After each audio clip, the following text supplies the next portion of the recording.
бүгінгі сынаққа дайынсыңдар ма? Бәрімізге ұнамаса да осы сынаққа дайынбыз. Тіпті мен де оқыдым. Үштік алсам болғаны. Оп-оңай. Ғажап, Винс, бұл сен үшін зор талпыныс. Бұл енді анық қоймайы, бірақ саған қиын соғуы мүмкін. Білесіңдер ме, 3-тен төмен баға алғандарға Роза ханым келесі демалыс күндеріне қосымша үй тапсырмасын береді. Мен 3-тен жоғары алуды мақсат етемін. Сөйтіп сендер секілді жолы болмайтындармен демалысымды бірге өткізбеймін. Сау болыңдар, жалқаулар. Жалқау болсам жалқау шығармын. Алайда мен Чиппен бірге сабаққа дайындалып жазып шықтым. Ал ол маған күні бойы тынбастан сұрақ қоюмен болды. Барлық дәрісті қайталаймыз ба?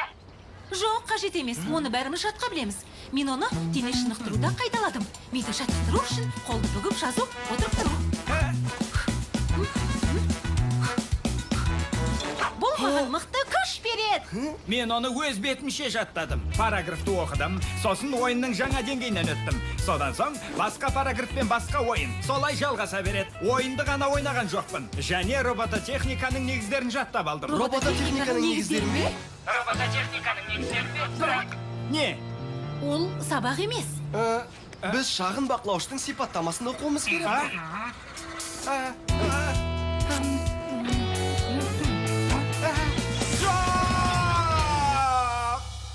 Құрыған жерім осы. Енді демалыспай осында қаламын. Жолым болмай-ақ қойды ғой тіпті. Винстің өзі мұнда менімен бірге қалмайды.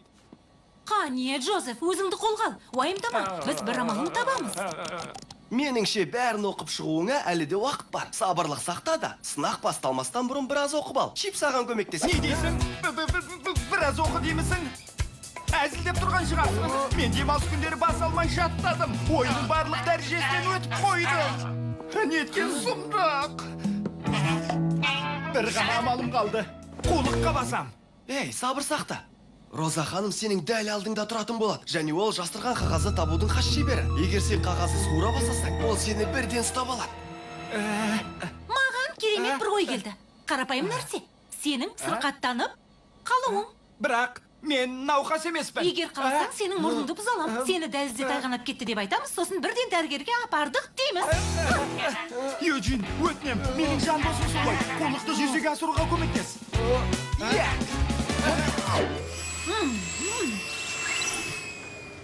Дәмдеке, сен жейсің бе? барлық дәрісті қайталамайтынына сенімдімісің? Джозеф, сен құтқарылдың. Чип барлық дәрісті сынып бөлменің қабырғасына түсіре алады. Не? Арнайы көзілдірік арқылы. Оны сен ғана көре аласың. Міне. Енді Істейді екен. Менің ендігі міндетім бәрін көшіріп алу. Керемет! Ол ғана емес, мен сыныптағы ең күшті оқушы болам. Жоқ, өзіңді кіммін деп ойлайсың? Қымбатты Джозеф. Өзіңді кино жұлдызының орнына қойғанша, сабағыңды оқығаның жөн болар. Мені түсіндің бе? Менің көзілдірігім. Солай. Өмірдің өзі қараңғылықтан тұрады ғой. Көзілдірік тағудың қажеті шамалы. Таптым!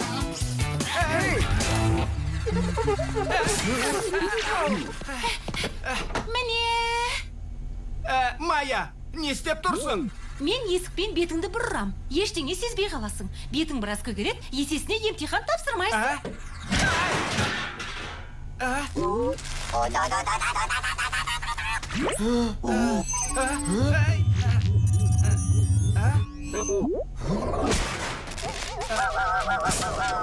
Оның не істемек болған көрдің бе?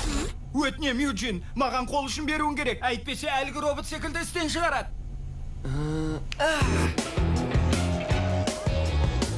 Терең демал, Джозеф. Демал. Джозеф, қара! Бұл не нәрсе? Бұл роботтың қолы. Зертханада оны небір тәжірибе жүргізуге пайдаланады. Мен оған бағдарлама қойдым. Енді ол сенің компьютеріңе Роза ханымның сынағын жазып бере алады. Оны қалай қосады? Былай! Керемет! Мен сенің әкеңмін! Джозеф, абайла! Жоқ!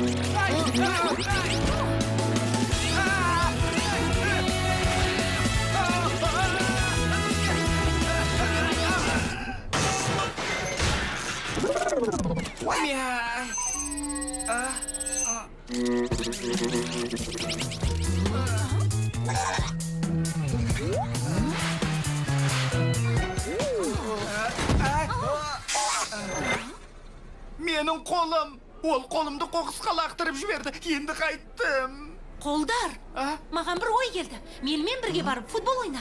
Сен қолғапсыз қақпашы боласың. Мен саған доп тебем, ал сен оны ұстайсың. Сенің қолдарың ауырып, әрі қызарып қалады. Сынақты жаза алмайсың. Жоқ. Ай, керек емес. Джозеф, сен кереметсің. Алға. Джозеф. Ай, мен бұған сенімді емеспін. Маған сенім ар. Допты сезін.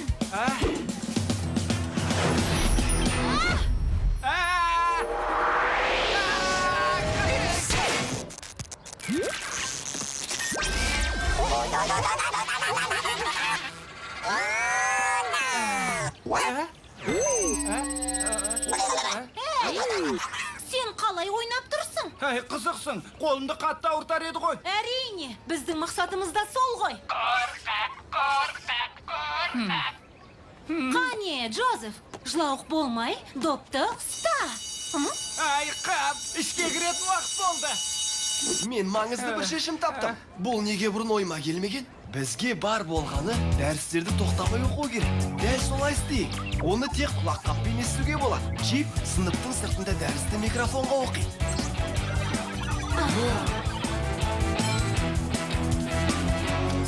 Чип, сені ешкім байқап қалмас үшін қолыңнан келгенше алысқа ұза. Құппыла. Оны сынауға уақыт жоқ. Тек жақсы нәтижеге үміттенуіміз керек. Иә, бұл ақылды шешім деп ойлаймын. Менің жоспарларыма жетпесе де тапқырлық деуге болады. Юджин, сен кереметсің.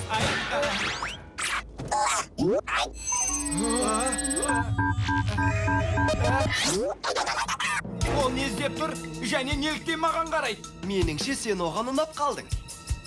Қазір. Сабыр сақта.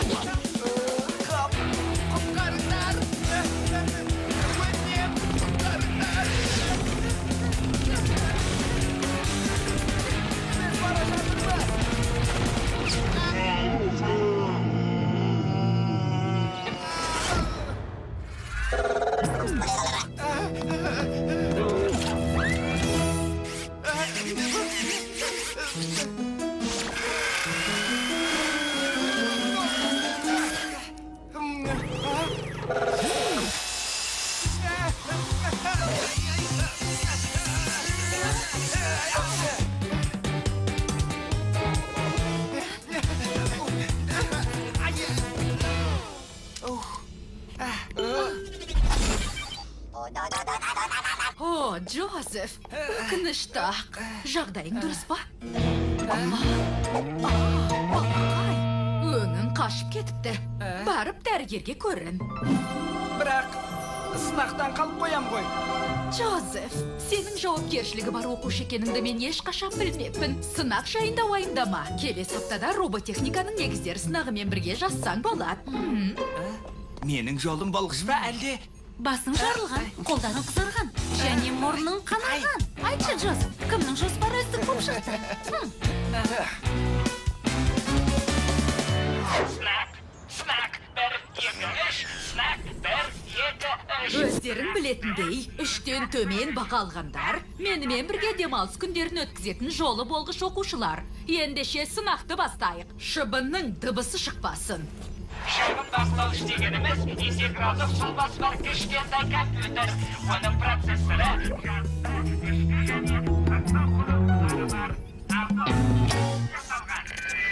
мен түсіндірейін.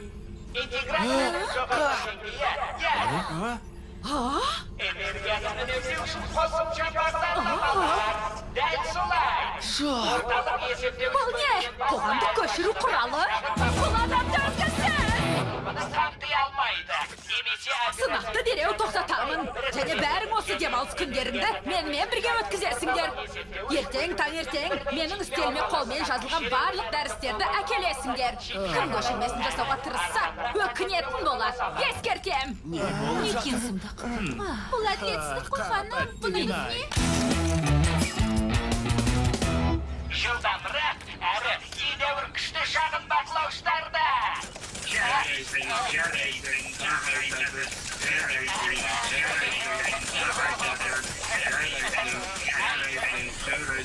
бізге тағы айтасыз. Бұл керемет болды.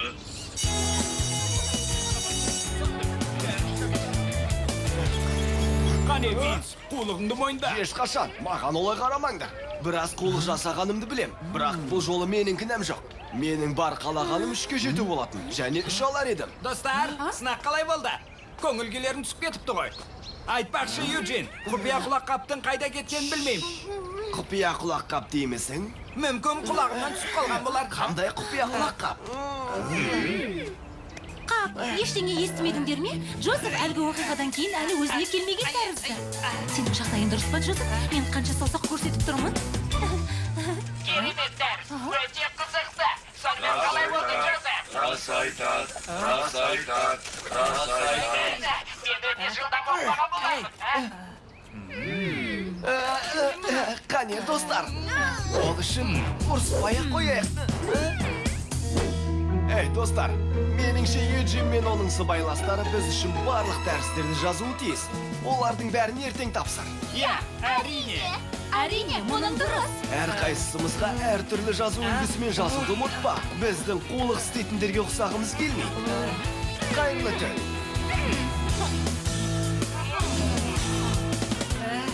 Микробақлауышты қалай айттың?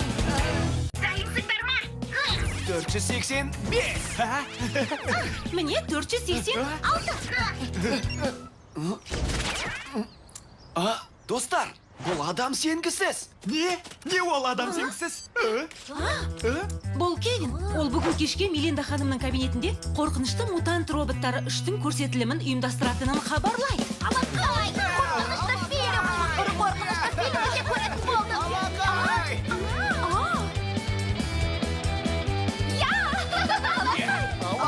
Осындай фильмді жақсы көремін.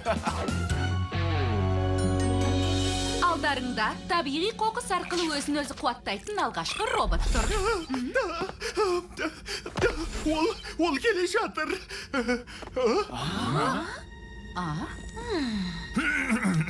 Қайырлы таң.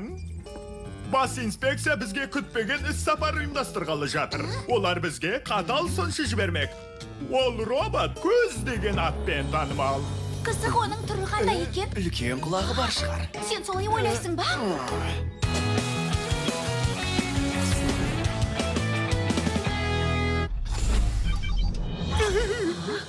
Қатаң тыйым салынған. Некелістің қорыққаны осы екен ғой. Қандай күлкілі өзі! Сурет салынуға болмайды.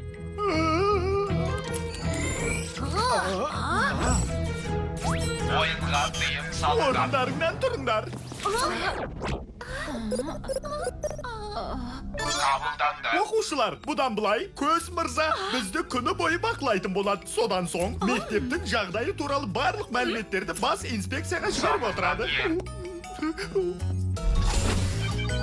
Отырыңдар, мектептің абыройы үшін бәріміз тәртіпті болуға тиіспіз. Біз мектебімізді мақтан тұтуымыз керек, өзімізді дұрыстағанымыз жөн.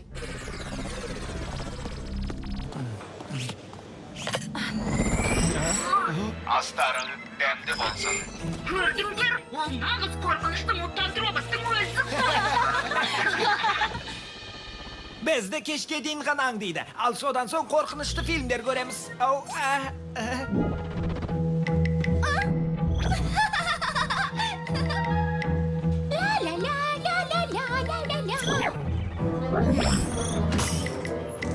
Үлгілі оқушының рөлін сомдай. Көздің сеніміне кірудің жалғыз ғана жолы осы. Ол нені көргісі келсе, соны көрсетейік. Сонда кешке одан құтыламыз. Мутант роботтар, міне біз келдік. Роза ханым, біздің сыныптың бір ұсынысы бар. Бәріміз сізден өтінуді ұйғардық. Бізге бүгін күндіз 2 сағат бойы қосымша сабақ өтіңіз. Иә, солай істеңіз. Дұрыс айтады. Қосымша жобалар берсеңіз, қуана орындаймыз. Жарайды, әрине. Олай болса, бүгін әрбір оқушы бүкіл сыныптың алдында ашық сабақ өткізеді. Бірінші болып кім бастайды? Фитц. Неге мен? Рахмет, ханым. Сіздің сабағыңызды жақсы көреміз, әсіресе сынақтарды. Я, расымен де, бұл табылған ақыл екен. Бұдан бұлай, сендер аптасына 2 рет ашық сабақ өткізетін боласыңдар. қабылданды. Электрикалық байланыс серва қозғалтқышқа сұрау жіберіп, оқылуын қамтамасыз ететін серва қозғалтқыштың байланысты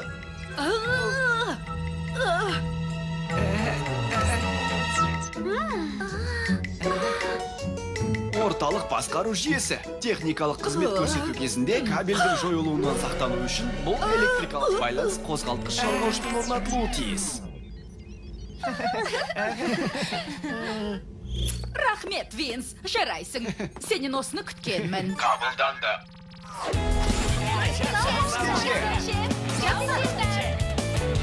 Ақылды смақ. Келесі жолы мұндай ақыл келсе, өз ішіңде сақта. Немесе сенің есіңде мәңгі қалатындай ашық сабақ өткізем. Винс, рахмет, достым. Бұл маған жасаған жақсылығың. Менің де солай жасауыма болады.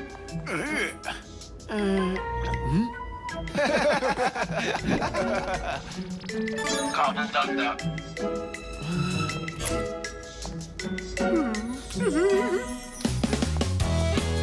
Келіңіз абай, мен көмектесейін. қабылданды.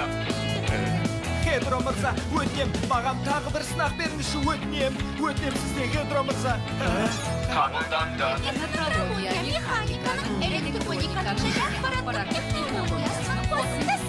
қабылданды. Бір ғана сынақ мырза, кішкентай ғана. Сынақ өтінем мырза, Хедро мырза. қабылданды. Сіздің мұнда көргеніңіз, біздің мектептегі күнделікті өміріміз әдеттегі жағдай. Енді шешімдеріңізбен бөліссеңіз болады. қабылданды. Жарайды онда. Үкіміңіз қандай? Мектептегі тәртіпке сене алмайсыз ба? Не? Бұл нені білдіреді? Тексеріс кешке дейін жалғасады, бірақ мектепке берер баға нашар болуы мүмкін бе? Жоқ! Нашар баға? Оған қоса, мектеп директоры Никелс өзінің лауазымына мүлде лайықты емес деймісіз? бассыздық. Ештеңені түсінбедім. алаяқтық. айлашарға. Қорқынышты мутант робот қой. мазақ ету. Бірақ оны қайдан білдіңіз? мен сендерден көз алмадым. Екінші камера.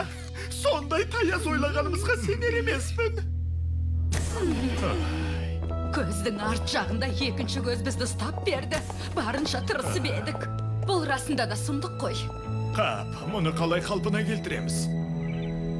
Оқушылар, назар аударыңдар. Жоспар өзгерді. Көз мырза, өзіміз қалған уақыт бізбен өткізеді. Бәріне қайырлы кеш. Қорқынышты фильмді ұмытуға тура келеді. Көз біздің ізімізге түсуін қоймаса, оны Мелинданың сынып бөлмесінде көре алмаймыз. Өкініштақ, мен роботтар ойнайтын фильмді ұнатамын. Романтика. Дәл өзі. Мен оның көзін байлайтын бір нәрсе тауып келем.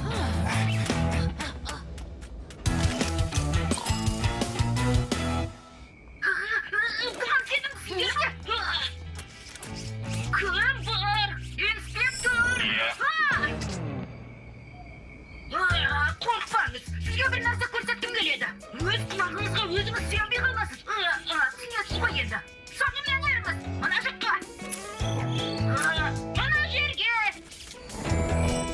Мына жаққа. Неге кіріп көрмейсіз? бірақ. Иә, анау тұрған не өзі? кешіріңіз, ханым. Сізде бәрі дұрыс па? Сәлем, досым. сәлем, соны. Қайда екенімді табыңызшы. Осында. Ұялудың қажеті жоқ.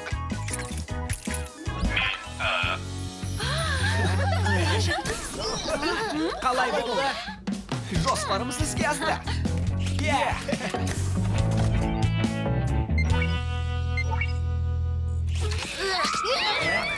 Олар қорқынышты мутант роботтары үшті көріп отыр. Менің кабинетімде. Кіреміз бе? Қане көрейік. Одан ештеңе жоғалтпаймыз ғой.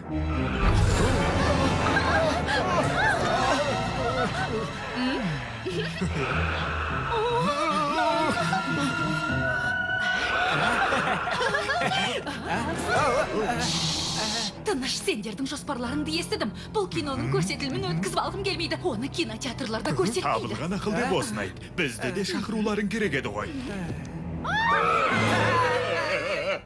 Сіздің ниетіңіз қандай? Сіз қандай ойын ойнап тұрсыз? Мен білмеймін.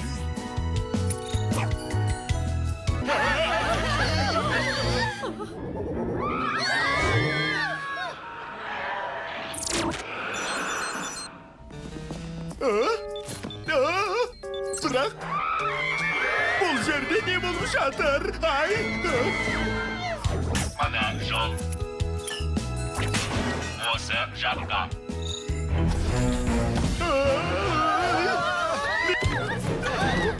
Қане, қалмай соңымнан еріңіз. Міне, мен де келдім. Сабыр сақтаңыз. Никес мырза, енді бәріміз құрыдық. Бірақ, Бұл көздің екінші сыңары. мен. Тыйым салынады, тыйым салынады, тыйым салынады, тыйым салынады. Жоқ. Рахмет, Юджин. Негізі сенікі кәсібилікке жатпайды. Менің білуімше, мұндай бопсалау мектеп бағдарламасына мүлде кірмейді. Бар болғаны көмектескіміз келді. Көңіл көтергіміз келді. Сау бол, және рахмет. 487. 488. Инспектордың баяндамасы келді. Мектебіміз жабылама енді. Ол мұндағы шәкірттер мен ұстаздарды біріктіретін жақсы атмосфераны жоғары бағалайды. Және мектептің ауызбіршілігінде. Бүгін қорқынышты мутант роботтары 4-тің құпия көрсетілімі 3-ті форматында болады.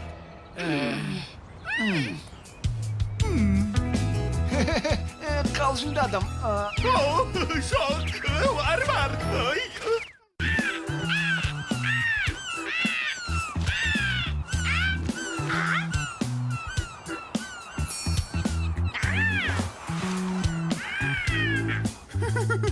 Осы арқылы Зиянши, сен мектебіміздегі ең озық үлгілі робот боласың. Сондай-ақ менің барлық бұйрығымды орындайсың.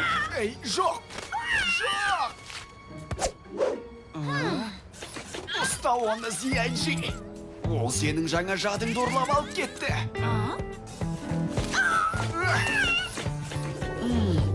Оған не болды?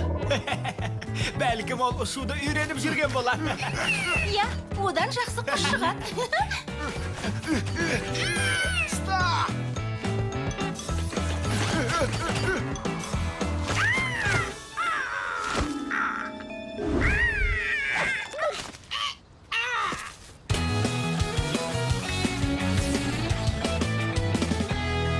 Сталда! Ол осында, қолда келзе әжей. Джозеф, сен Винстің көңілін аулайсың. Ал біз барып шағаланы құтқарамыз. Винстің не ойлағанын білмеймін. Бірақ оның құсқа ешқандай зиян келтірмейтініне көз жеткізуіміз керек. Қалайсың, Винс? Ойнағың келе ме? Мені жеңе алмайтынға бәстігім. Көзіңді құрт, Джозеф. Кет. Жоғал. Рас айтам, мен бос емеспін. Жарайды онда. Сыпайы түрде өтініп тұрғаныңда жөнімен кетейін. Бірақ, қане Зияджи, ол алысқа ұзай қоймады. Оны іздеп табайық. Ханымдар мен мырзалар, әпкеншек тебуден әлем рекорды болады. 1, 2, 3. Бәрі дұрыс. Біз саған қамқор боламыз. Тастарымен оралып қалған сияқтымын.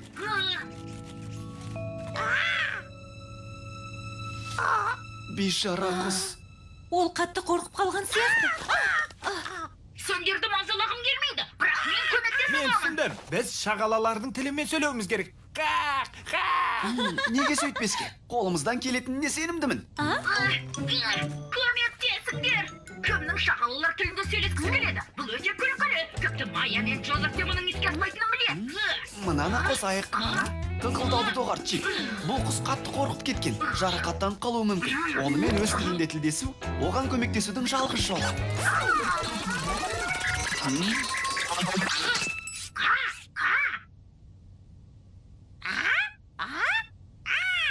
Іске асты.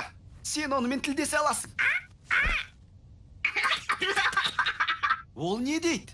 Ол өзін нашар сезініп тұрмын деді. Себебі ол балықты емес басқа бір нәрсені жұтып қойыпты. Оның өмірін сақтап қалғандарына рахмет айтады. Айтпақшы, ол сенің басыңды жұмыртқаға ұқсайды дейді. Ха-ха, күлкілі дерсің. Біз кеш кетім болдық. Тоқта, Юджин, мына әлсіз құсты жалғыз қалдырып кет алмаймыз. Қазір Хедроның сабағы. Бармасақ қайтеді. Жоқ, Винс күдіктенуі мүмкін. Сен осында қалып, біз келгенше оған қамқор бол. Жарай ма? Еш қиындығы жоқ, Юджин. Оған қамқор боламын дегенді білдіре. Роботтық модульдің мақсаты бірнеше блоктан тұратын роботтарды алу, яғни өзін динамикалық қайта пішіндеу не физикалық, не виртуалды жолмен автоматты түрде орналастыру. Осылайша жасушалар арқылы материалдың автоматты түрде жасалуын қамтамасыз ету. Кешіріңіз, мырза. Дәрігерге барып көрінсем бола ма? Өзімді нашар сезініп тұрмын.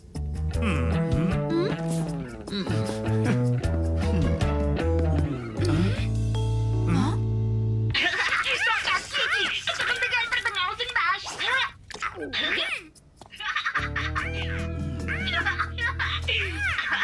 Тағы да.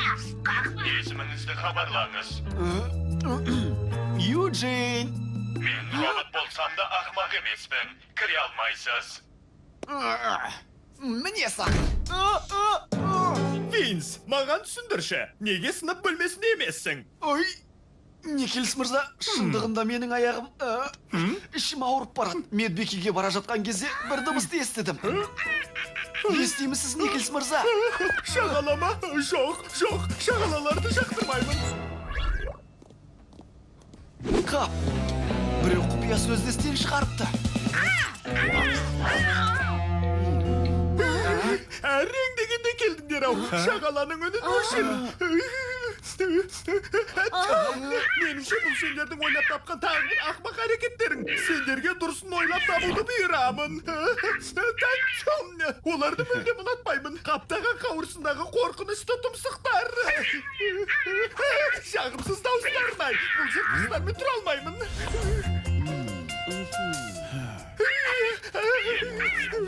Кешіріңіз, Никельс мырза. Қараңыз, Никельс мырза.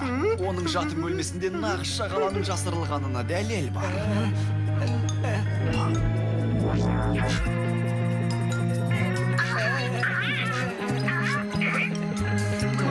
Винс, бұл менің тіске басарым. Снай.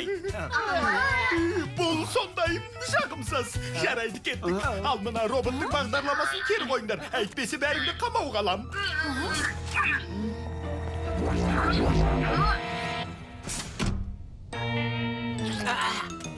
Мінекей. Қорықпа, олар алданып қалды, Кики. Кики? Бұл оның есімі. Меніңше, сенің қайтатын кезің келді. ұшақ қойыңдар. Сен енді еркінсің, достарыңа барып қосыл. Ол саған не деді? Ол мені қалдырып кеткісі келмейді. Себебі екеуімізге бірге уақыт өткізген өте қызық. Жарайды, түсіндім. Сен осында болсаң, ол ешқайда ұшып кетпейді. Ендеше кеттік. Тоқтаңдар, мені жіберіңдер. Оның игілігі үшін осындай әрекетке бардық, Чик. Оның табиғи ортада өмір сүруі керек. Енді біздің кезегіміз келді. Болады. Оны ұста. Мына құс сенің миыңды жұтып қойды.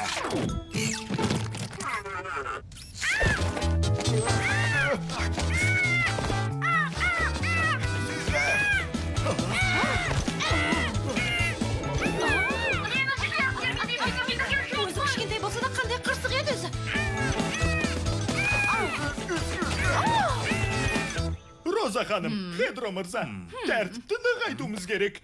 Кейбір оқушыларды ойлап таппайтыны жоқ. Роботына шағаланың даусын қойған.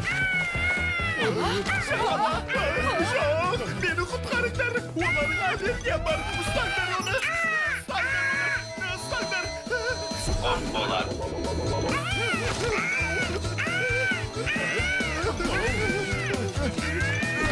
Мен емес ақымақ.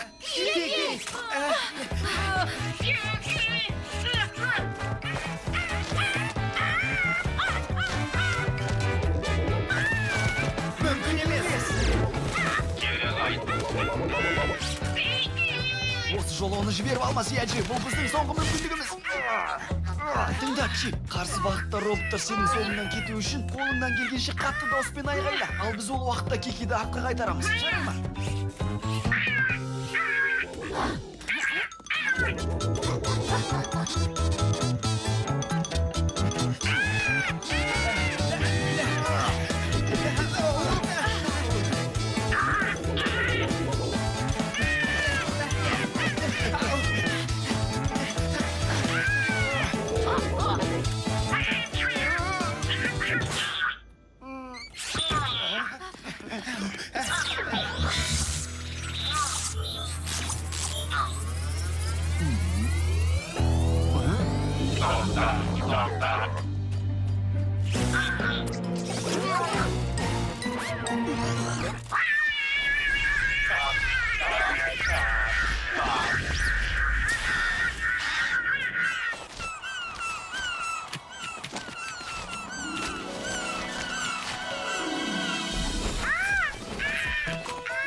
Көмектесіңдер.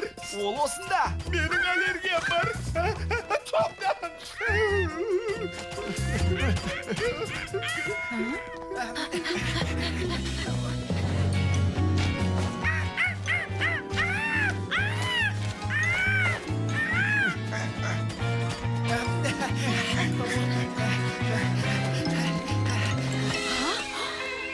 Олар қайдан келді? Қараңдар. Енді қайттық. Сұмды.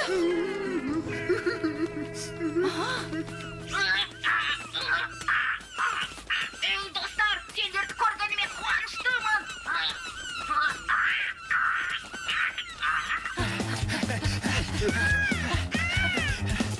Дереу қайтып орал. Зияджидің миын қайтарып беретін кезің келді.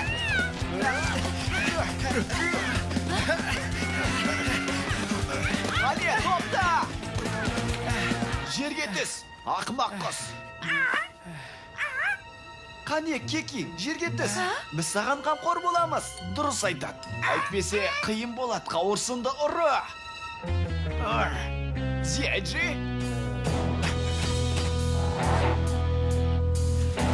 Тура ағашқа дәлге.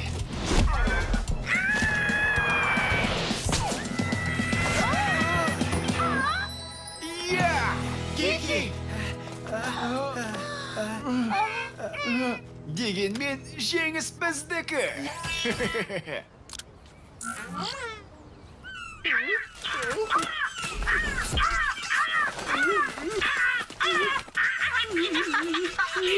Юджин, мына ақпақ роботтың жағымсыз даусын айқайлауын тоқтат. Бәріңде жазаланасыңдар. Мен сендерге ескерттім. Әрқайсың 100 сағаттан қамауда отырасыңдар.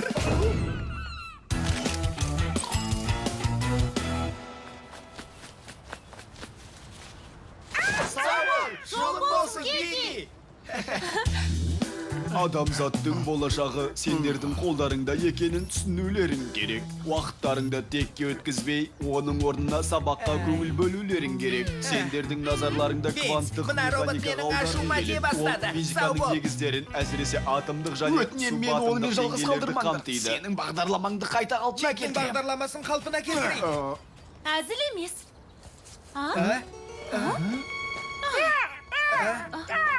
Бәріңде сабақ қалдыңдар.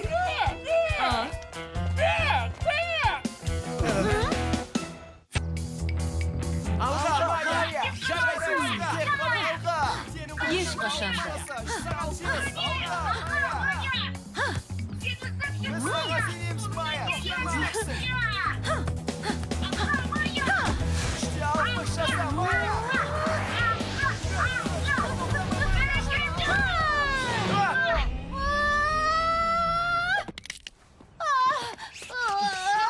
жағдайың жақсы ма, Майя? Жай ауырсынып тұрғаны.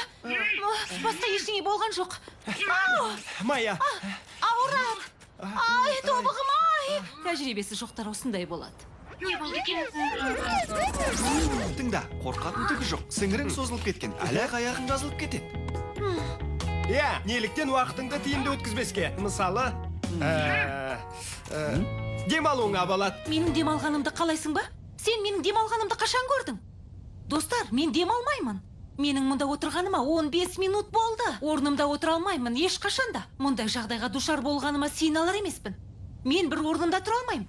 Ештеңе істей алмай отыра алмаймын. Бір сәт, қозғалмастан істейтін көптеген қызықты нәрселер бар ғой. Мысалы, өткен сабақты қайталау. Иә, соны қызықты дерсің. Табылған ақыл. Әлде шахмат ойнау ма? Ойнай алсаң маған мат қойып көр. Мүмкін маған тағы киім тоқы дерсің, а? Ертеңге дейін ойлануға уақыт бар. Сенің зерікпеуіңе уәде берем, Майя. Көріскенше.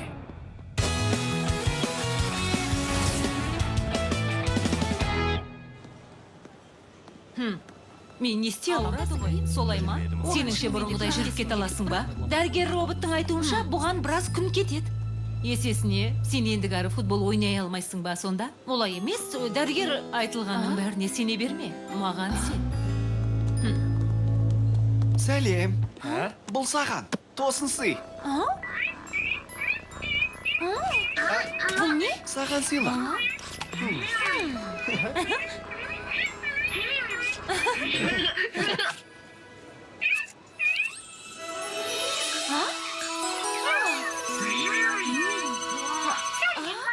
Өтіне маған қамқор боласың ба? Балақаймен танысыңдар. Мен оның бағдарламасын қойдым. Енді ол өзіне қажет нәрсенің бәрін сұрайды. Менің қарным ашты. Тамақ жейтін уақыт болды. Ол өте сүйкімді, бірақ өзіне қамқор болуды талап етеді. Оның басынан сипап, тамақтандыру керек. Онымен әңгімелесу керек. Рахмет, Юджин, қандай керемет сыйлық. Роботқа қамқорлық жасау ақымақтық.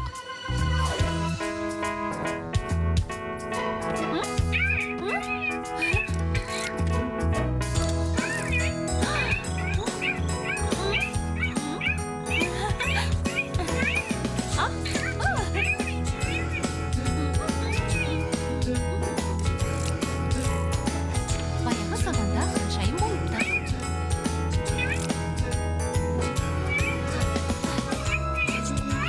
Мені сипалайтын уақыт болды. Мені сипалайтын уақыт болды. Балақайдың жалғыз қалғысы келмейді. Мұнда келе ғой. Өзі сондай сүйкімді. Әлемнің әртүрлі уақыт белдеулері Гринвич меридианына бағынады. Батысқа сапар шексең, біз уақытпен артқа қайтамыз. Түсінікті ме? Жақсы. Онда айтыңдаршы, егер Лондонда сағат кешкі 6 болса, Нью-Йоркте қанша болады? Сипалайтын уақыт болды. Бұл не?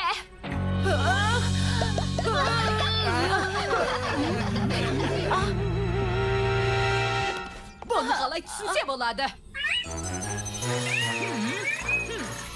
Менің шоқойсыздырымызды тазалайтын уақыт болды. Сен дәл қазір менімен бірге директордың кабинетіне барасың. Сипалайтын уақыт болды. Жоқ, Майя, сенің тобығың. Мені сипалайтын уақыт болды.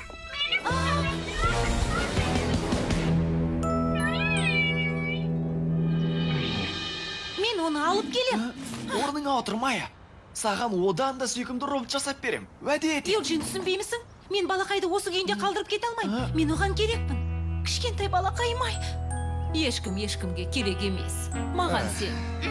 Руби, сен менің ашуыма тие бастай. Майя, Балақайды тапқым келеді. жарайды онда. Оны саған бір шартпен әкеп берем. Ол үшін сен осында қаласың. Келістік. Ұнжырғаңды түсіргім келмейді. Бірақ балақайдың барған жерінен кері қайтуға жол жоқ. Рас айтады.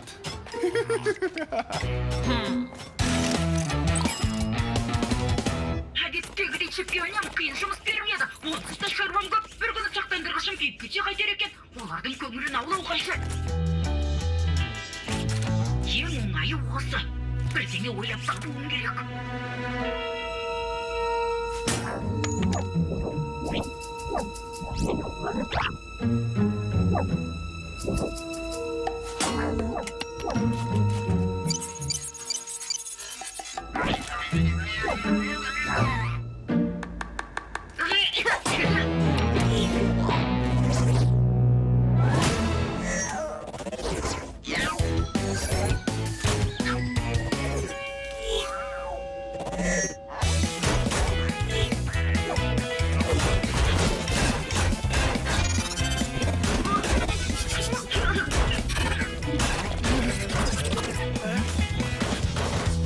Dostlar tezirek.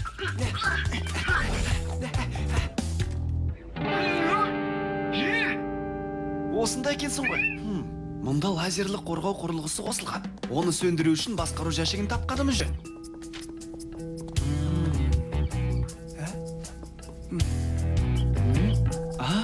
Меніңше тапқан тәріздімін. Керемет, жарайсың. Ha? Қателік таныс емес адам. Ескерту, өлмедемей таныс адам жүр.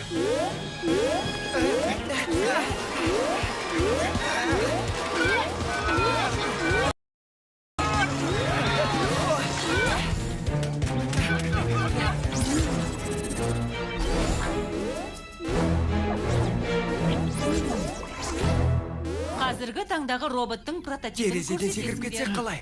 Жоқ, ол өте қауіпті. Олар қайта өркендеу дәуіріне жатады. Дыбыс белгіні сөндірсек қалай болады? Джозеф, Юджин, жетер енді. Тағы бір сөз айтсаңдар, директордың кабинетіне апарам. Никелс мырзаның кабинеті ме? Жоқ, сізге сенбеймін. Мен сіздің сүйікті шәкіртіңізбін. Оған дәтіңіз бара қоймас.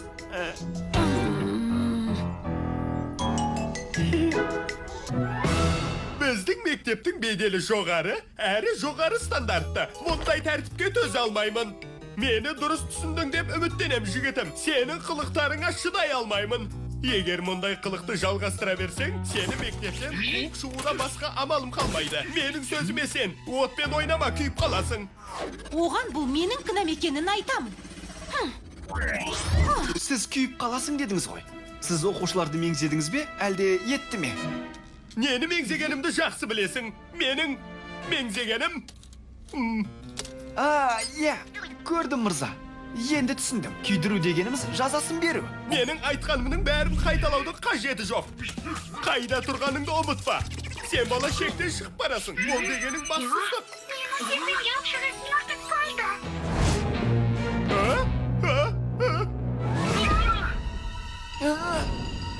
Күзетші роботтар, мұна бұзақларды бұл жерден қуып шығыңдар.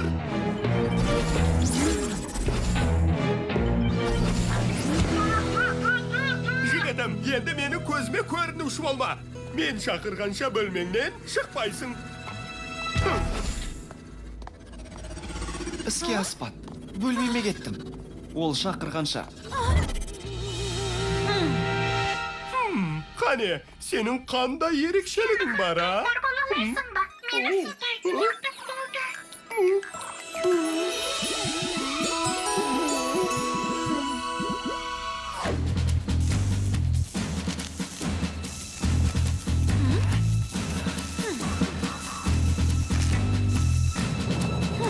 Енді сенің кезегің.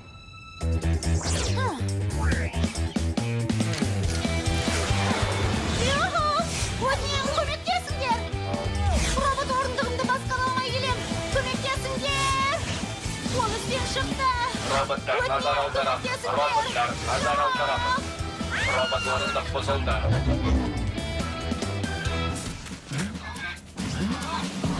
Никельстің балақайды өзімен бірге алып кеткеніне сенімдісің Мен бе? оны өзім істедім. Оны жақсы көріп кетудің өте оңай екенін білем. Ол тіпті Никелстің жүрегін жібіте алады.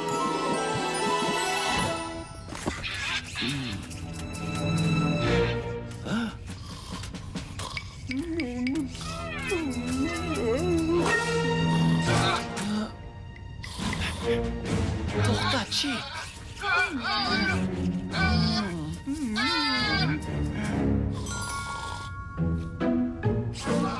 Мені жіберетін уақыт болды. Мені жіберетін уақыт болды. Қолымдысымен олшы.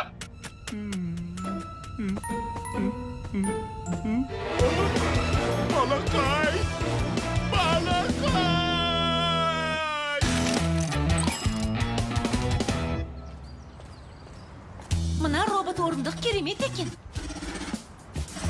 Әй, тоқтат оны. Әйтпесе мен де тобығымды шығарғым келеді. Мінекей, ол осында. Білесің бе, менің тобығым жазыла бастады. Маған енді балақай керек емес.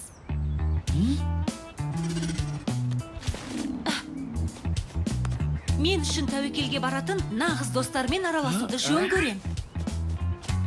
Айта кетсем, сен мен үшін үлкен тәуекелге бардың. Сондықтан сен мынаған лайықсың. Фантазияланы кімнің ойнағысы келеді?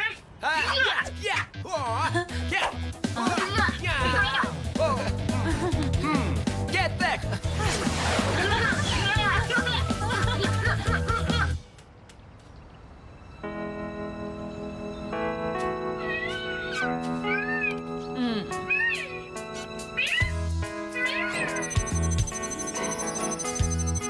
Мені құшақтайтын уақыт болды. Мүмкін басқа біреуден сұрап көрерсің. Сен екенсің ғой. Менің кабинетіме жүр. Жылдам, тез. Өмірде әділдік бар деп ешкім айтпаған.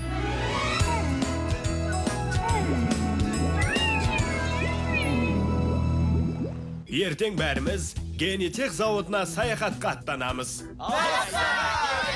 Мен бармайым, сен қатты ауырыпты. Бәрі бірге қызық болмайды. Мұнымен біткен жоқ. Сондай-ақ X3000 робот серігін ұтып алу үшін бәріңде маңызды сайысқа қатысасыңдар. Егер сендердің орындарында мен болсам, қазір оның техникалық сипаттамасын оқуды бастар едім. Оның 17 атқаратын қызметі бар. Сондай-ақ 780. Терагига жадысы бар. Және 150. 150 қосымша құрылғылары бар. X3000 әлемдегі ең мықты робот. Оны ұмыт, Юджин. Ол роботты мен ұтып алам.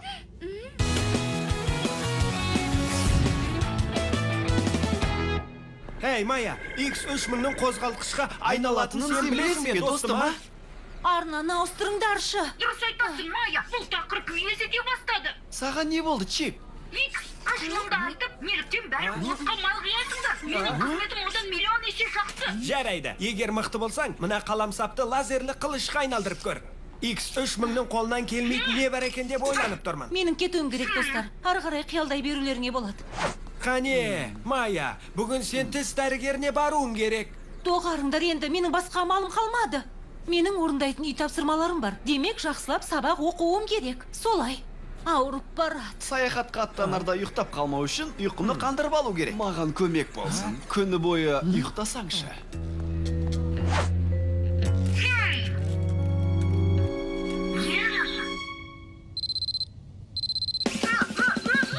Бар жылдамдықпен автобусқа қарай. Тездет, егер бірге отырғымыз келсе асыққаным үшін. Автобус жүріп кететін болды. Басқалары қайда? Ешкім уақытында оянбаған ба? Юджин, мұнда бір гәп бар. Эй, мұнда кім бар? Расында қызық екен. Ішім бір жамандықты сезіп тұр.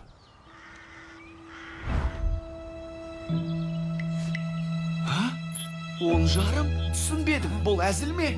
Джозеф, автобус кетіп қалды. Меніңше біреу сағатымды артқа жылжытып қойған. Менің де, Юджин. Винс, ол біздің автобустан қалып қойғанымызды қалады. Ей, басқа біреуден көрмеңдер. Бәлкім сағаттың өзі бұзылып қалған шығар.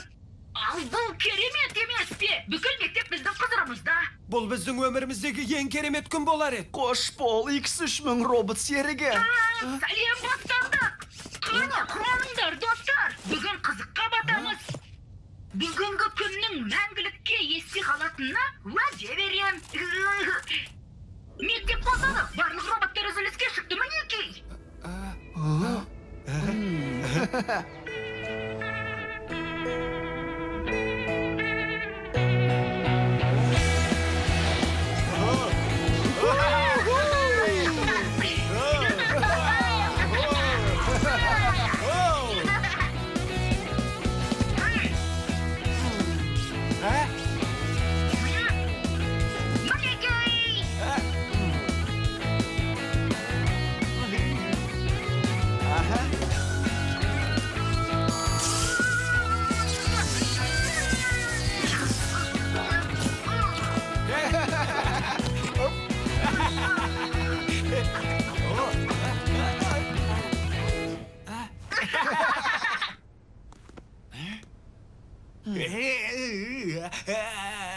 Ол осында.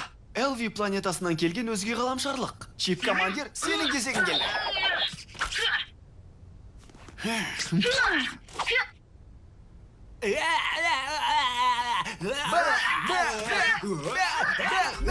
Оған ештеңе болмады деп үміттенем.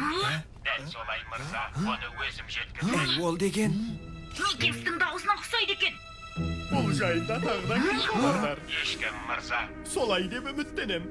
Ол басқалармен кетпеген. Оған барып өзіміздің осында екенімізді айтқанымыз жөн. Хедро мырза біздің қайда жүргенімізге алаңдаулы болар. Өздерің ойлаңдаршы, таңертең бізді неге ешкім оятпаған? Егер кімде-кім менің жоспарымды біліп қойса, арты шаман болады.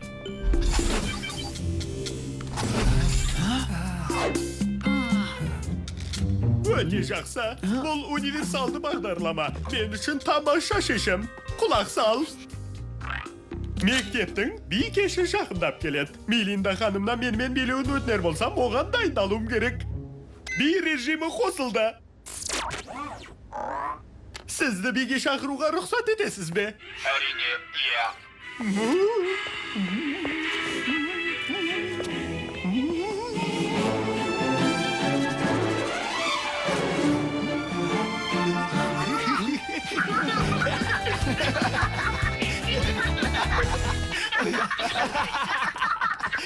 Біздің жасырынғанымыз жөн. Егер Никельс бізді біліп қойса, қиындыққа тап боламыз. Сенікі жөн.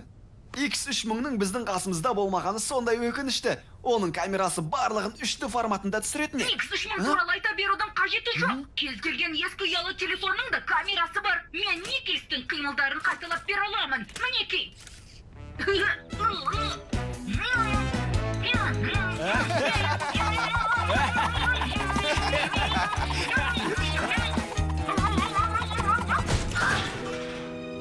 Бұл не?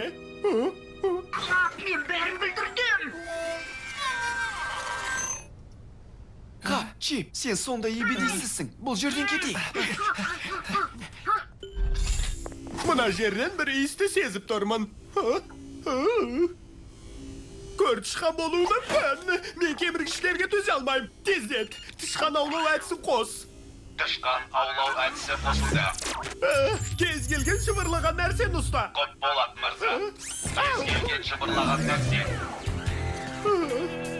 Жақсы, қашан сәт туды.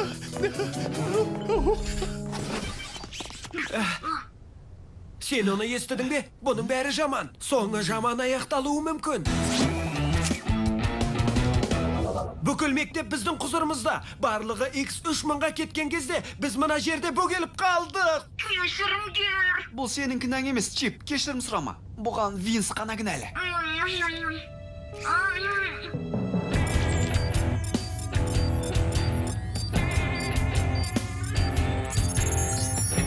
Кеміргіш анықталды.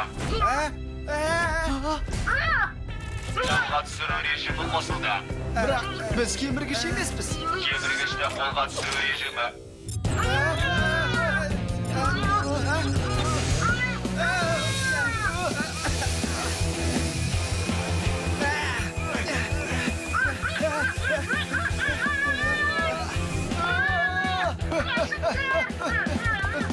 Кеміргішті ұстау режимі қосылды. Бірақ біздің кеміргіш емес екенімізді көрмей тұрмысың? Иә, сендер кеміргішсіңдер. Ғашықтар тұруымыз керек.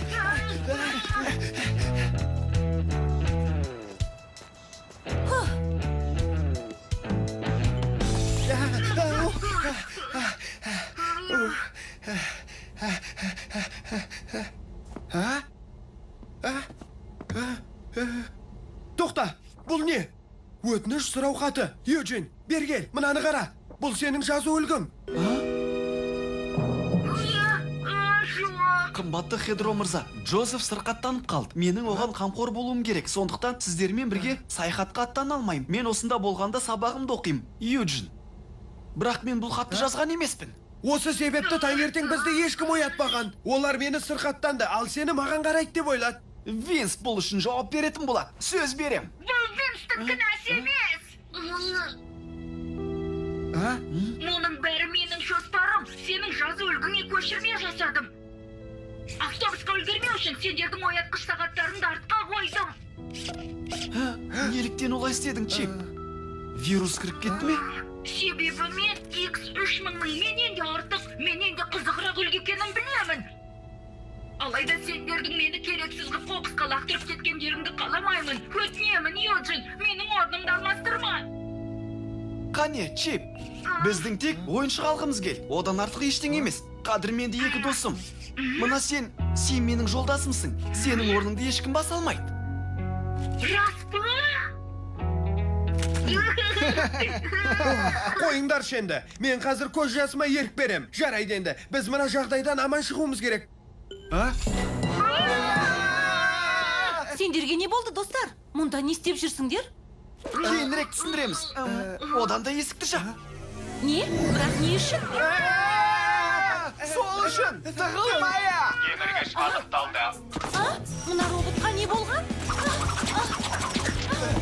Южин, не болып жатыр? Кейінірек. Кеміргіш анықталды.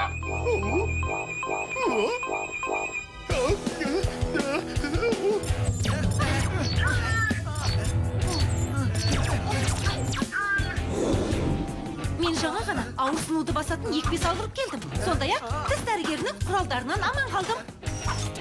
Сондықтан мына ақымақ робот мені қорқыта алмайды. Жақсы, егер мықты болсаң, мына қаламсапты лазерлі қылышқа айналдырып көр.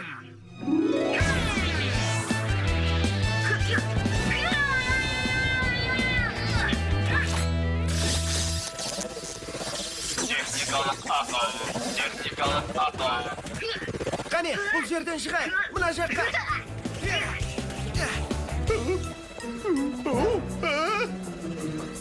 Мұнда көршіған болды, мен білмедім. Билетіңіз келе ме, мырза? Не? Жоқ, сенің міндетің көршіғанның көзін құрту еді. Доғар, көмектесіңдер. Сендер бәрін түсіндірулерің керек. Мұнда тіс дәрігерінен гөрі қызықты секілді, е? Уақытты текке өткіздік. Фрэнкли, X3000 деген қажеті жоқ қоқыс қой өзі. Дұрыс айтасың. Бәрібір ойдағыдай болмайтынын біліп ем. Олар қуанышты көрінбейді. Олар құтты тіс дәрігеріне барып келгендей. Хенро мырза, саяхат қалай болды? Саяхатты кейінге шегерді. X3000 есінен алжасып, зауыттың қызметкерлеріне шабуыл жасады. Оның үстіне жарты күніміз кептелісті өтті. Жарайды. Одан да барып демалайын. Винстің көңіл күйі түспеді ме? Маған бәрібір, әйтеуір менің сендердікіндей ақымақ қаңылтыр роботым жоқ қой. Мен осы кішкентай темір қаңылтырды жақсы көрем. Оны тіпті әлемге де айырбастамайды.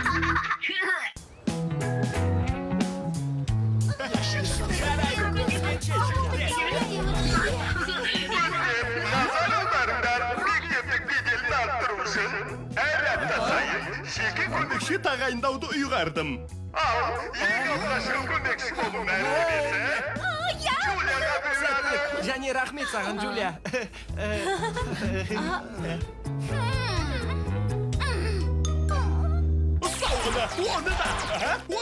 Никельс мырза, мектептің нәтижелерін жасыратын біраз ой ұсынғым келеді сізге.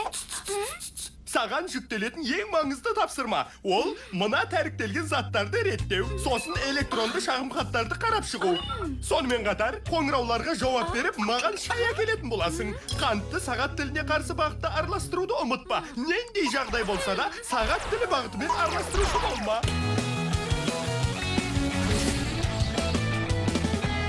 Никельстің Джулияны таңдағаны таңғалдырмайды. Себебі ол үздік оқушы ғой. Ол адал, бірақ аздап. Іш пыстырарлық. Никельс тозығы жеткен жартысын қалпына келтіруге керемет жол тапты. Джули, сенің жағдайың дұрыс па? Менің жағдайым жақсы. Бірақ Никельстің мені таңдауын қаладым. Мен өте жақсы көмекші болатынына сенім. Армандай бер, көмекші шебер, белсенді әрі мықты болуы керек. Ал сен болсаң, өте баяу қимылдайсың. Армандамай-ақ қой. Роза ханымға айтқанымдай. Ол өзін кім деп санайды? Оқымысты сымақ, оны елемей-ақ қой. Бәрі мен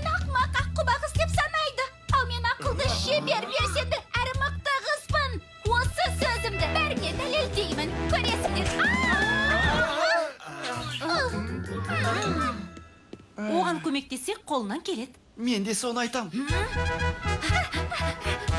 Дене шынықтыру миды сергітудің ең үздік тәсілі. Қолымнан келмейді, бас тартам. Жоқ, қолынан келеді. Алға талпын. Ал енді жүр, бел темірге тартылайық.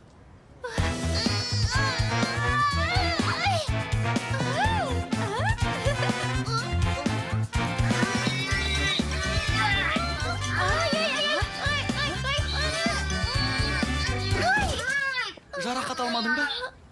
Жоқ, бірақ менің шеркем тартылып барады. Мінекей, мынаның көмегі тиер деп ойладым. Бұл электронды білезік. Оның миллиондаған нанороботтары бар. Сенің жасырын таланттарыңды ашуға септігін тигізеді.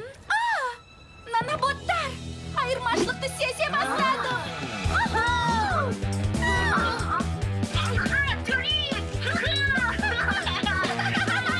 Юджин, Тюлиптің ағзасына көптеген наноботтарды жібердім дей көрме. Әрине жоқ. Қоқыстан тапқан нәрселер арқылы білезікті жасадым. Оны жасаған мақсатым Тюлип өз күшіне сенсе екен дедім. Бұл оның өзіне деген сенімділігін арттыруына ықпал етеді. Сондай-ақ, оның не нәрсеге қабілетті екенін көреміз. Жүгірме, Тюлип, сенің жаттықтың үшін болуға рұқсат ет. Көп жылдардан бері наноботикалық ойындарды ойнап келемін.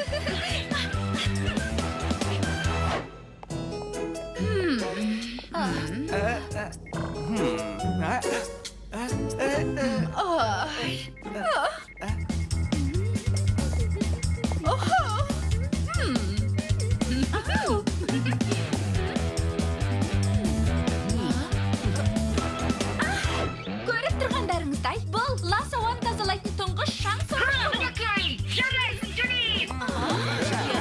Жақсы жұмыс, Тюлип.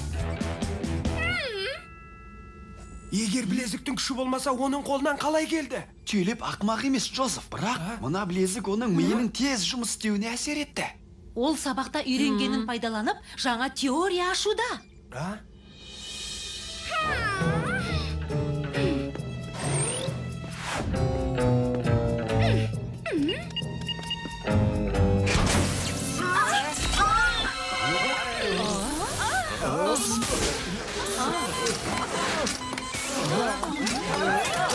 Абыржымаңдар, орталық компьютердің ақауы болуы мүмкін. Мен көмекшімін. Бұл жағдайды өз бақылауымда ұстаймын. Соңымнан еріңдер.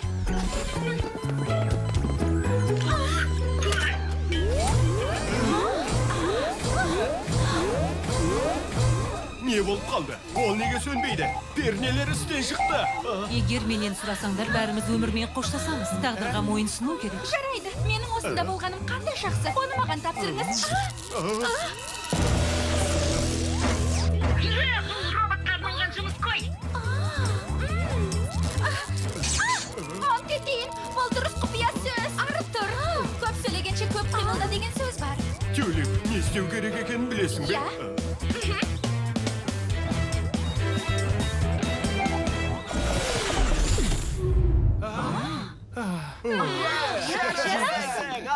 Рахметті маған емес, наноботтарға айтыңдар.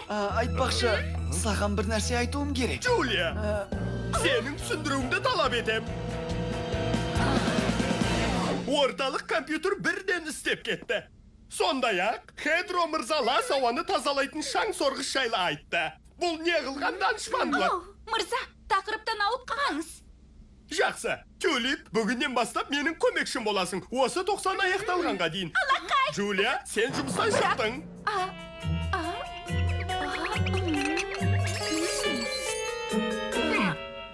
Қалай болғанда да, маған қарағанда осы қызметке Тюлиптің екемі бар сияқты. Сәттілік тілеймін. Сонымен...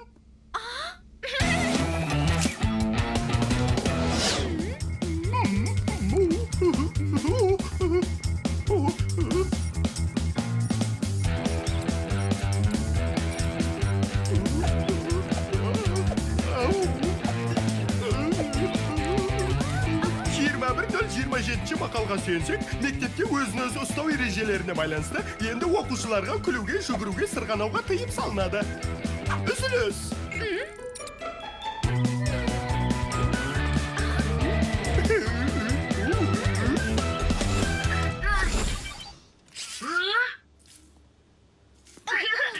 Эй, Тюлип, маған неге айтпадың? Никол сені көмекші етіп алыпты ғой. Қандай керемет. енді роботтардың мәселелеріне өкіл ретінде араласыласың. Алдымен біздің бос уақытымызда. Кейін айтасың, Чип, қолым бос емес. Өзіңді адам ретінде ұстауыңды доғар. Сен енді бионикалық қызсың. Сен ерлік жасай аласың. Соныңа не? Сенің қолыңнан келеді, қане?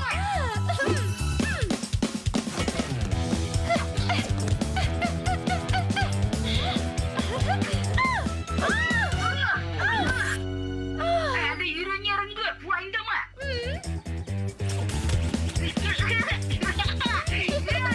Тюлип, менің оларға не болған?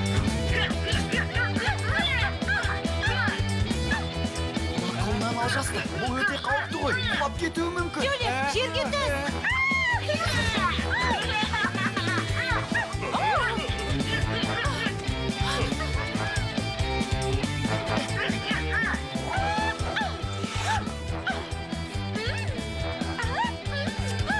Тюлип, артқа қайт, біздікі.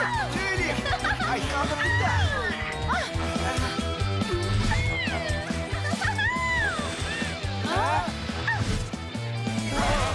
Көрдіңдер ме? Керемет робот емес пе? Тамаша! Тюлип ол. Робот емес. Бүгін сен бәріне роботтардың мектепті тазалап, тәртіпті қадағалап қана қоймайтынын көрсеттің. Негізінен оларға да демалыс қажет. Сондықтан да сені рухани басшымыз етіп тағайындауды жөн көрдік. Мен қуаныштамын. Чип, ол қайда жүр? Юджин, мен асханамен спорт залда болдым. Тым оғаш, барлық роботтар жоқ болып кеткен. Мұны көрулерің керек. Олардың бәрін таптым. Терең демаламыз да денемізді еркін ұстаймыз. Жиналып денеміздегі қуатты орталықты бос ұстаймыз. Ей, бұның не? Жібер мені. Мен қуатымды қалпына келтіргім келеді. Тюлип, робот емес. Ол бионикалық қыз емес. Ешқандай нанороботтар жоқ, түсінемісің? Ей, Чип, олар не істеп жатыр? Бірдеріміздің қолымыздан тыс күшті электр қуат арқылы күшімізді қалпына келтіреміз. Электр қуаты ма?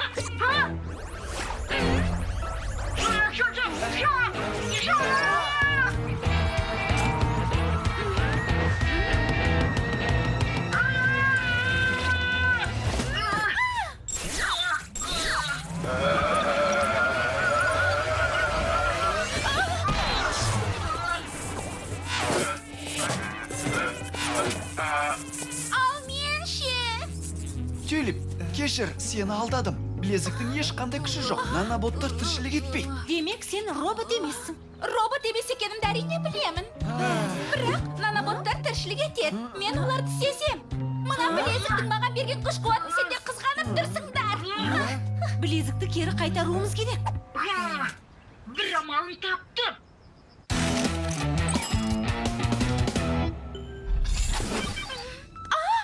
Biz şaşadık. Сендерге не көрінді? Қане, ұйықтамаңдар. Тюлип, саған Юджин білезік жайлы айтпады ма? Қап, сен бастамашы енді. Бұл білезік күш береді. Дұрыс айтасың, наноботтардың арқасында. Biz бұл білезікке қуат бітіретін наноботтардың біріміз. Демек сендер осы уақытқа дейін әлсіздене берген екенсіңдер ғой. Соның бәрі менің кесірімнен бе? Сен өзіңді басқаларға дәлелдеуің үшін біз қолымыздан келгенше аянбадық. Мен олай болғанын қаламаймын. Сендер мені құшақ жая қарсы алып өздерінің рухани басшыларын етіп тағайындадыңдар. Ал енді менің кесірімнен сендердің халдерің мүшкіл. Бұлай болмауы тиіс. Оны алда наноботтарды қуатта.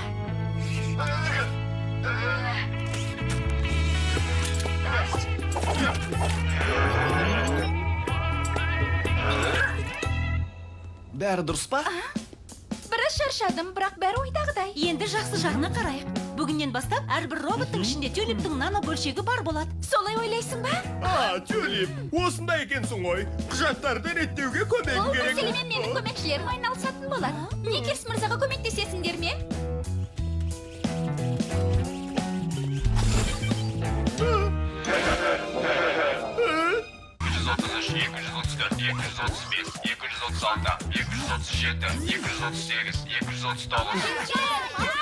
Қанеки. Винстің керемет қорғанысы. Бұл тамаша ойын болды. Чек, бұл ойын емес. Бұл мектеп командасына ойыншыларды іріктеу. Футбол алаңында нөмірі 1-ші шабуылдаушы өзін жақсы қырынан көрсетті. Майя, сен не ойлайсың? Әрине, Чип, жаттықтырушының назарын өздеріне аудару үшін Джозеф пен Винс бір-біріне қарсы ойнауда. Екінші шабуылшы кім болатынын жаттықтырушы анықтайды. Голды соққан ойыншы бірінші таймда жеңеді. Ойын қыза түсті. Кімге бәстігесің? Джозефке бәстіге! Джозеф, сен мықтысың!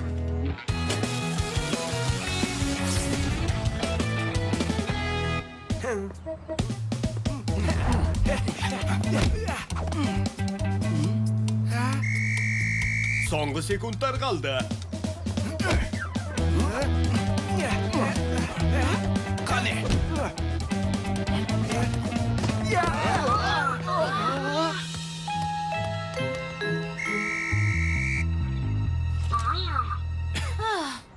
Сонымен кім гол соқты? Нақты айту қиын. Команданың екінші шабуылшысы Винс. Мен жеңдім. Мен мықтыма.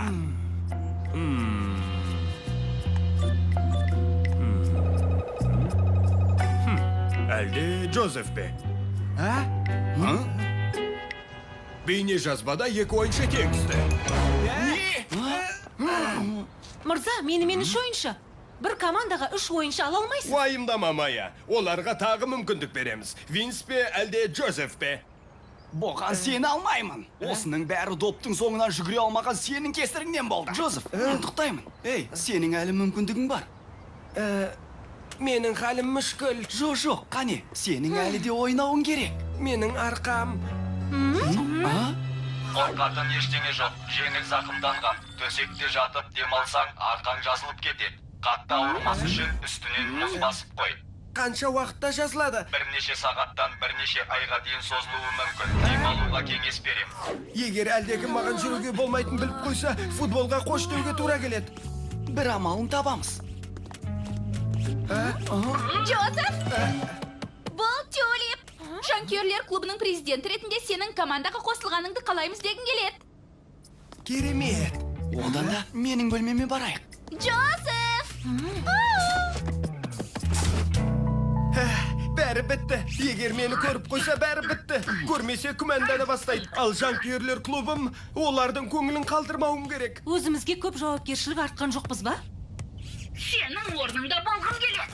Иә, сен Джозефтен асып кетер едің. Осындай кішкентай болсаң да. Не?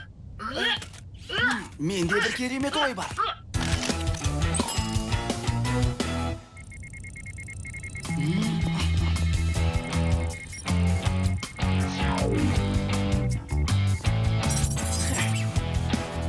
Міне осылай. Қазір шындықтың бет ашылар сәт туады.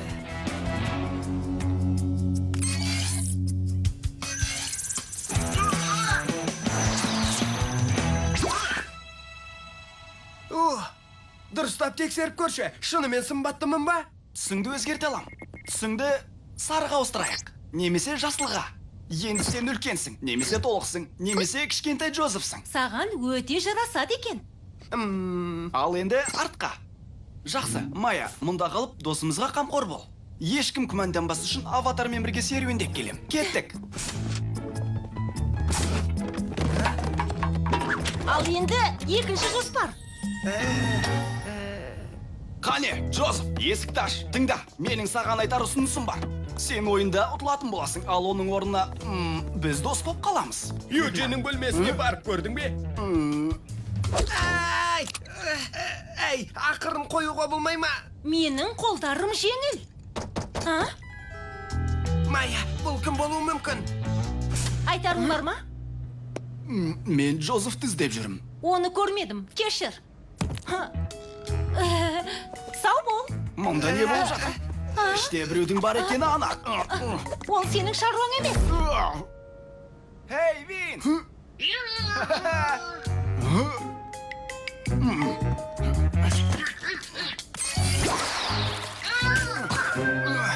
Джозеф қайда? Ол жаттығуда шығар. Ал сен неге жаттығуға бармайсың?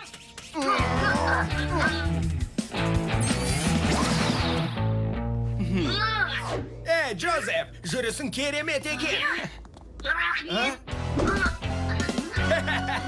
Чипті айнытпай салдың, мені түсінген боларсың. Даусын келтіруді ұмытып кетіппін. Юджин, сен іздеп жүрген едім. Айтпақшы, саған қақпашы болатыныңды айтқым келген жүр. Сәлем, Джозеф. Жақсы болып қалдың ба? Жанкүйерлер клубы үшін қуаныштымысың?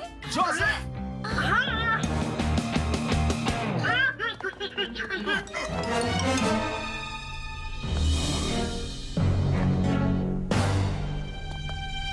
Бері кел.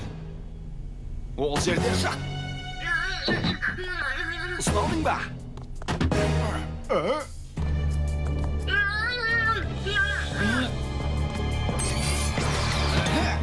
Бұл емес өкінішке орай.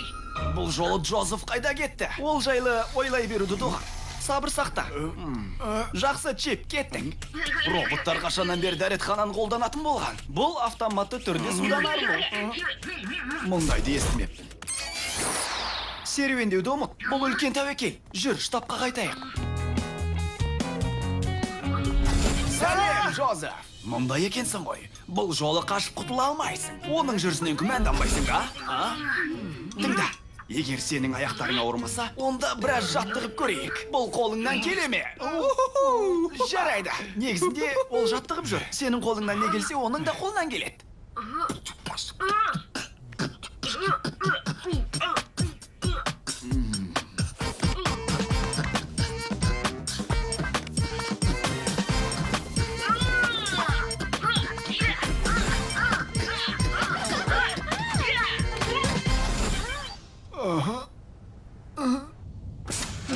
Ұсталып қала жаздадық. Ертеңгі күн тезірек бітсе екен. Сондай керемет болды. Ал егер қалай ойлайсыңдар, іріктеуге дейін халім жақсармаса, Чип менің орныма осы ойында ойнай ала ма? Жақсы. Сен Чиппен байланыс алайын, оның көзімен көре алатын бағдарлама орнатам. Бірақ сенің Винстен озбай, тең түсетініңе уәде беруің керек. Себебі Чип сенің орныңа қатысып, команда мүшесі болмауы тиіс, Джозеф. Уәде берем.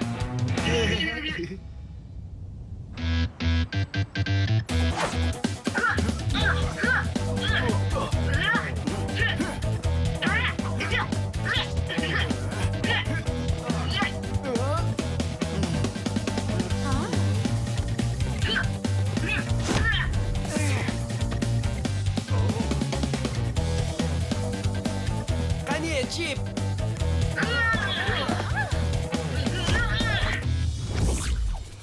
Мырза, бұл әділетсіздік қой. Ол алдап жүр. Әдетте ол онша ойнай алмайды. Алға, Чип! Я! Допты қақпаға дәлде! Кеп! Ол неге гол соқты? Джозефті тоқтату керек. Оның қырсығы оңай. Оны маған тапсыр. Балалармен қалай тіл табысуды білем.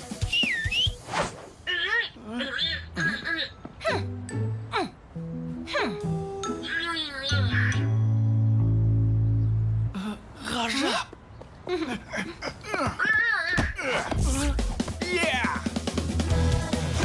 Ал бұл екінші. Бұл үшінші. Бұл төртінші. Тең түсіңдер. Енді айып соққысын тебулеріңе тура келеді.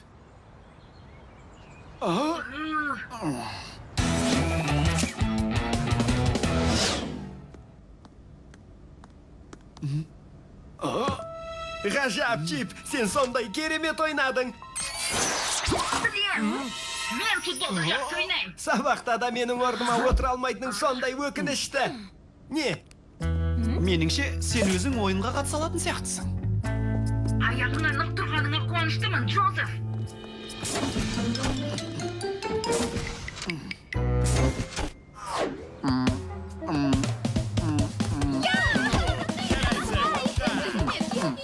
Оған мән берме. Ол жай ғана мақтанып тұр.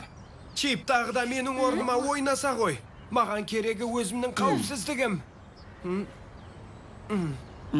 Жарайды, барып ойнайын. Мына түріммен іріктеуден де өте алмаспын. Өтетініме сене бастап ем. Олай ойлауды доғар. Бүгін сен осындасың. Демек сенің ұтуға мүмкіндігің бар. Ережесі өте қарапайым. Кім бірінші 3 гол соқса, сол жеңеді. Джозеф, сен бастайсың.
Байқауымша олар ережені бұзуда.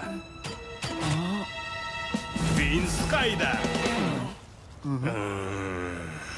Джозеф, 0. Винс, алдағаның үшін ойыннан шығасың. Енді екінші шабуылшы ретінде робот командаға алынады. Зияджи, командаға қосылдың. Иә, алақайым, иә. Жатырмыз, ал мен же неге футбол ойнадым?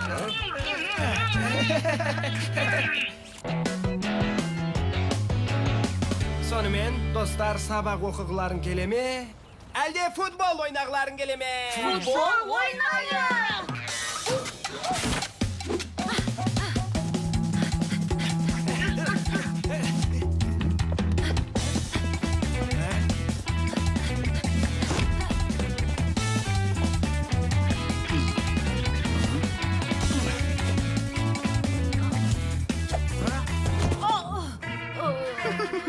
Кешір. Бұл менің кінәм, жарақат алмадың ба? Ештеңе етпейді, Юджин. Жарақат алған жоқпын. Етім үйреніп кеткен. Руби, бізбен футбол ойнағың келе ме? Жоқ, ренжімеңдер. Роза ханым берген үй тапсырмасын әлі аяқтамадым. Сондықтан сабақ басталғанша оқып үлгеруім керек. Ештеңе етпейді. Мен үй тапсырмасын мүлде орындамадым. Сабақ әрдайым біркелкі болады. Оған бәстіге. Ол тақтаға сүйікті оқушыларын шығарады.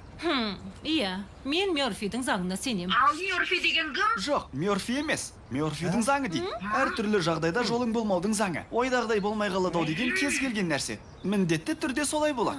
Демек, сабақты жаттап алсам да, Мёрфидің заңы бойынша Роза ханым сабақты сүйікті оқушыларынан сұрайды. Екінші жағынан, егер мен сабақ оқымай келсем, онда ол менен сұрайды.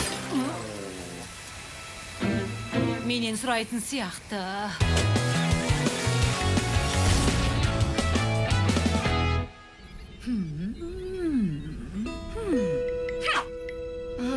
Жоқ, мүмкін, бәлкім. Тақтаға Руби шығар. Өткен сабақтан нен өткенімізді бәрімізге түсіндір.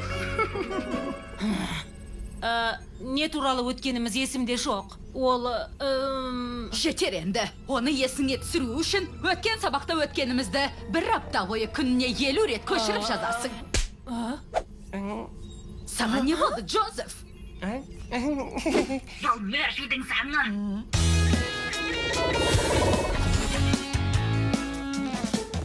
Жолың болмады ғой. Саған көз тигенсің, Айла. Өтінем. Менің жанымда тұр. Менің сәтсіздігімді өзіңе тартып ал. Кешірім өтінем. Қане, қанша күлсеңдер де күле беріңдер. Әлі түсінбедіңдер ме? Рубиге ғана көз тиген жоқ. Жан жағында жүргендерге де оның көзі тиеді. Жарайды, Винс, доғар. Бүгінге жетер. Жолы болмау деген жай ғана. Маған тағы да солай деп көш. Сенің аузыңнан шығатын даналық сөздерді сағынып қалыппын. Рас айтам, Руби баяу әрекет ететін жарылғыш секілді. Күндердің күні жарылады. жә, не болса соны айтуды доғар енді, Винс. Оған көз тиген жоқ, ол тек көзіне қарамады. Кешірім өтінем, Майя. Бірақ сенің айтқандарың бос сөз. Бүгін жаттығу үшін сендер 2 топқа бөлінесіңдер. 1, 2, 3, 4. Біз бөліндік. Руби, біздің топқа қосылғың келе ме? Сендерге көзім тиіп кетсе ше. Ол не дегенің, Руби? Ол жалған наным ғой. Біз орта ғасырда өмір сүріп жүрген жоқпыз. Жел. Сезіп тұрмысыңдар. Қане, ақмақ әзілдеріңді доғар, Винс, кедергі келтірудесің. Бізге қарай тағдыр айдап алған суық жел келе жатыр. Өтінем, назар аударамыз. Бүгін біз баскетболдың сақинасына доп түсіре алатын роботты жасап шығарамыз. Жинап тазалаушы роботтың бөлшектерін қолданыңдар. Бірінші болып аяқтаған команда роботын спорт залда таныстырады. Баста, дайындал, алға! Уақыт үнемдеу үшін тапсырмаларды бөліп алайық. Руби, бөлшектерді таңдайсың. Майя мен Джозеф құрастыруға жауапты боласыңдар. Ал мен бағдарламасын орнатамын. Менің сендерге қосылғанымды қалайсыңдар ма? Әрине.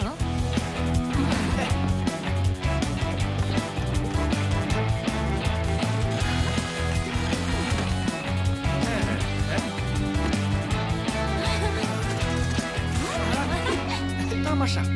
Мен аяқтауға... Достар, индекс жауап бермейді. Бұл қиын мәселе, бірақ оны шешуге болады. Тоқта, оның қолында электрикалық ақау бар. Қап, ол істен шығуда. Мына белгілер нені білдіреді? Бұл мүмкін емес. Енді дерек қор жойылды. Бәрі зая кеткен емес онда. Сендерге ескерттім ғой. Меніңше ол күйіп кетті. Әлде сендердің мүсін орнатқыларың келді ме? Өкінішті ақ, бірақ сендер ойыннан шығасыңдар. Айтпақшы, мен саған қарыздармын, Руби. Егер бір ғана бөлшегі бұзылса мақұл, бірақ ол таңдаған барлық бөлшек іске жарамады. Демек, өмірде қарғыс шынымен де бар. Достар, ұнжырғаларыңды түсірмеңдер. Бұл жай ғана сәйкестік. Не десең де сенікі жөн. Меніңше бір амалын тапқан секілдім. Мінекей, чиптің жадына сәттілік атты бағдарлама орнаттым. Бірақ бізді Рубиден кім қорғайды? Біз бойымыздағы жағымсыз энергияны жоюымыз керек. Таптым! Түсіндің? Рубидің қарғысымен күресу үшін маған бағдарлама орнаттың ба? Рахмет, роботқа әдеттегідей нашар жұмыс тапсырылды. Жоқ, бұл қызықты болады. Мен сені оның оққа қареттім. Тура кинодағыдай. Расымен кинодағыдай ма?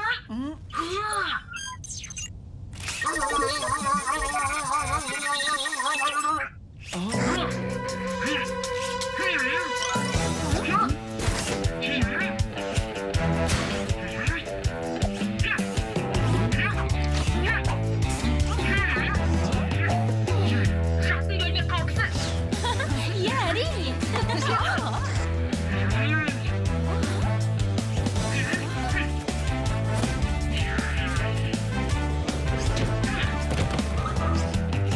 Достар, мынаны тексеріп көріңдер. Бұл ультра күшті сәттілік тағасы.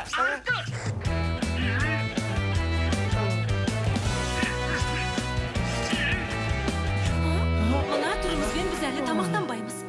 Бір мүмкіндік бар. Бәріне сәттілік тағасын көрсетіп, көздерін Бұл қызықтырайық. сиқырлы таяқша емес, Майя. Жылқының тағасы ғой. Банан қосылған бәліштің соңғысы қалды. Оны алалмас.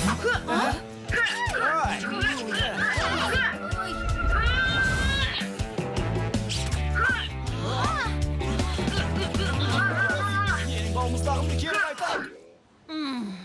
Дәмді екен. Менің жолым болды. Біреулердің жолы болғыш. Көңіл күйің түсірме, Джозеф. Жағымды нәрсе ойласаңшы. Мына тағаның еш пайдасы жоқ. Қалайша жағымды нәрсе ойлаймын. Позитивті ме? Әрине, солай істеймін. Бұл ойын іске асу керек.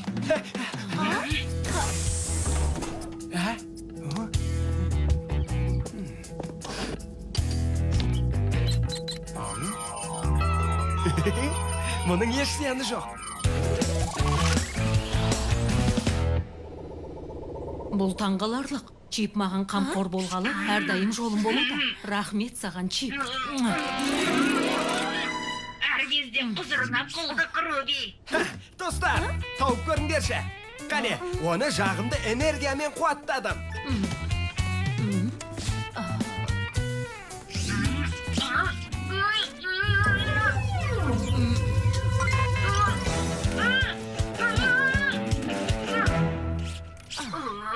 Енді ол іске асады.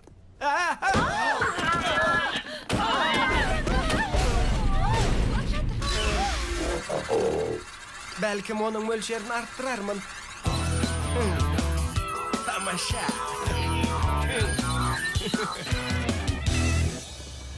Әлдегім Рубиға қарғыс айтты деп ойламайсыңдар ма? Қап, өтінем, қайта бастамаш. Абайлар! Юджин, бұған сенбейтініңді білем, бірақ оған көз тиген секілді болып көрінбей ме саған? Айтшы, Ол мұнда болмады ғой, Майя. Ол осында. Юджин, Майя, қараңдар. Оны толықтай жағымды энергиямен қуаттадым. Бұдан былай бізге ештеңе де болмайды. Спорт залдағы менің роботымды көргілерің келе ме? Иә, бірақ біз сәл кешігіп келеміз. Күзетші робот бұйырғандай, біздің кітапхананы жинауымыз керек. Білем. Сендердің ашуларыңа тию үшін келдім. Балақайлар, көріскенше жол болмақшыдар. Роботыңның Сақинаға қалай доп салатынын көрсет. Ең оңайынан бастайық. Сақинаға 360 градуста доп салу. Бастаймыз ба? Ей, не болып жатыр? Кері қайт деймін.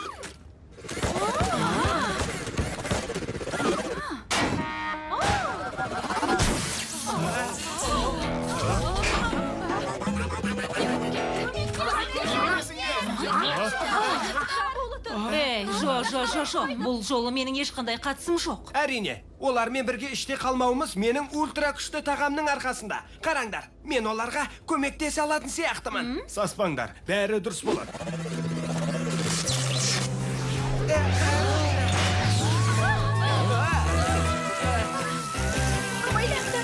Балалар, абайлаңдар, сақ болыңдар, өте сақ болыңдар.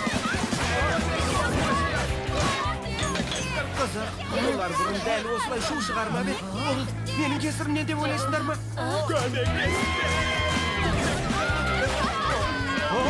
Маған үзіліс бер. Әркім өз үшін жауап береді.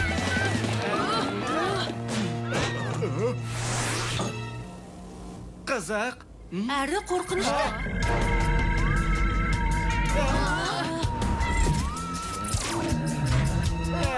Оның көңіл күйі жоқ сияқты.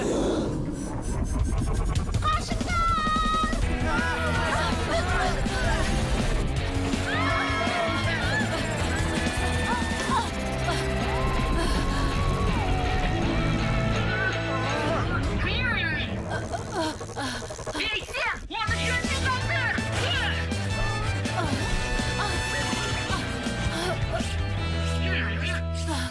Рахмет саған, Чип. Мен өз міндетімді атқардым, Руби. Әкел қолды.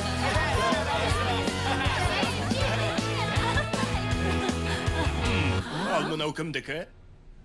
Ол менікі. Меніңше пульстік электромагнетизацияның атқаратын қызметін әлі пысықтауын керек секілді. Менің кабинетіме жүр, соны талқылаймыз. Электромагнит пульстарының құрылымын келесі аптаға дейін 50 рет көшіріп жазуым керек. Саған қарғысы тиген болар, білем. Бүгін сенің де жолың болмады, Винс. Фильм Қазақстан Республикалық телерадио корпорациясы акционерлік қоғамының тапсырысы бойынша аударылып дыбысталған.